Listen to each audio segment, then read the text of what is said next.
He's trying to upset them. Let's go, Joe, and I want you to react to this. Here he is trying to nice it up here. Mitt Romney made a pitch to Michigan residents today that he was their native son. Listen to how he talks about the state where he was born. Again, he's about to say something so weird, like severely conservative. I sometimes wonder if he's been reintroduced to this planet from a long visit, extraterritorial, out of the solar system.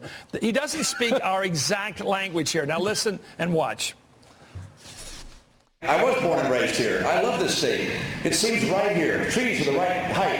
I like seeing the lakes. I love the lakes. Just something very special here. The Great Lakes, but also all the little inland lakes that dot the parts of Michigan. I love cars.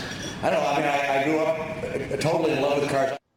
Joe Klein, you've been covering politics since I've been interested in it. Look at this. Here's a guy who's been running for president since he was born, and he talks like this in the state he claims to be born. He was born. We think he was born here. I was born and raised here. I love this state, even though he left it rather early. It seems right here. The trees are the right height. I'm waiting for him to start talking about precious bodily fluids here. What is he talking about? The trees are the right height. It's not, it's hard to be convincing about a state, about your home state when you have 5 of them. I mean, he was talking, he's not good at geography, Romney. Well, what about you the remember trees? when he called corn an amber wave of grain?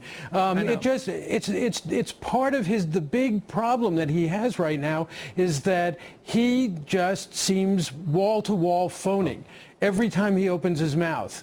And there's no way of getting around it. And the interesting thing, I was thinking about this, Chris, is that the one way he could go after Santorum now would be to run to his left on social issues. But Mitt Romney has not run to anybody's left on anything in this campaign. It's so scary. Let me ask you this.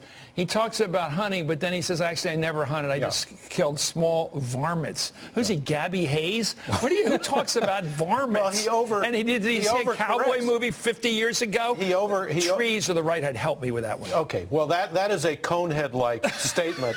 From another planet. Yeah, that is a Conehead-like, your trees are the correct size here. I'm sorry, this is a hoot. This is a... Well, so every once in a while, he recognizes that he's sounding like a conehead, so he throws in a varmint, like he saw an old movie. Warner Brothers. He's like E.T. He starts imitating characters he sees on TV. I mean, it's strange. Now let's get back to the reality here. His problem, Joe, is connecting not with us. We're the wise guys. Fine, he can't connect with us. Maybe he doesn't want to. But why can't he connect to conservatives and people he's trying to get to vote for him out there, and the people, the real voters on the conservative side? He can't seem to talk to them. First, I have to give Howard kudos for the Conehead get. That was brilliant. But, thank you. But the fact is that he isn't one of them. And it's really, really hard to do something as intimate as run for president. And the presidency is the most intimate office we have. So well said. They live in our kitchen. They live in our kitchens. They live in our living rooms. And it's really hard to do it when you're not being yourself. The best of our presidents could talk to us as if they're on the telephone with us. That's right. Here's the other thing. Is that people who know him well and who have participated with him as a leader in the Mormon Church. Right.